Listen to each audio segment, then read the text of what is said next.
Hello and welcome to Slightly Impressive Dad Simulator. My name is Griff and we have played God of War. We've only got 3 minutes, so I'll skip all this stuff you already know and get right to it. Let me just start by saying flat out, I loved this game. It drew me into the story and made me feel actual for reals feelings for the characters right out of the gate, and then hooked me in even further with its extremely satisfying combat system. Within the first few minutes of gameplay, I knew this game was going to be a favorite game of all time contender, and that feeling didn't let up for the entire experience. The combat starts out simple enough to get the hang of easily. You're basically just wailing on enemies with your axe and fist, but it slowly gets more complex and also customizable as Kratos and Boy acquire new abilities and gear. You eventually end up with dozens of different ways to hit things, and the animations for most of them are spectacular. The game borrows a lot from RPGs when it comes to character progression, but not in a way that feels overwhelming or cumbersome. The gear and skill systems manage to strike that sweet spot for me between too simple to offer any customization and too complex to bother learning how it works. Another standout thing about this game that I have to praise is the way they handled the dreaded sidekick character, especially a child sidekick. Rather than making Boy an irritating liability that you constantly have to worry about or having him just run away and hide at the first sign of conflict, they somehow managed to make him a competent fighter in his own right with minimal input from the player. He can't be killed, just knocked down temporarily, and the only thing you have to worry about controlling are his special arrow attacks. His AI takes care of the rest, and he only gets more and more helpful as he learns new abilities. What were you saying? I was reading chat, Seems Boy. like maybe those rings should be turning.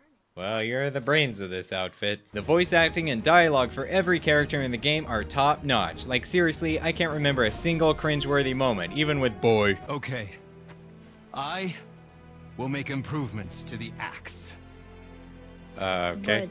I didn't ask you to. Nobody asked you to. Even the many optional side quests have nice character moments and memorable dialogue, which makes them feel like a rewarding part of the game and not just a chore to get extra loot. Once you're done with the story, I highly recommend you try the optional Valkyrie fights if you like intense, challenging boss fights that are very, very satisfying to take down. Oh yeah!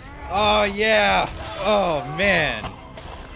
Add to all this some of the most literally jaw-dropping scenery and graphic effects, and you'll be wondering how this could possibly be a filthy peasant console game. I can't even show you the best stuff without spoilers, so just trust me, it's real pretty. And now, at long last, it's time to talk about the bad parts of God of War. So, oh,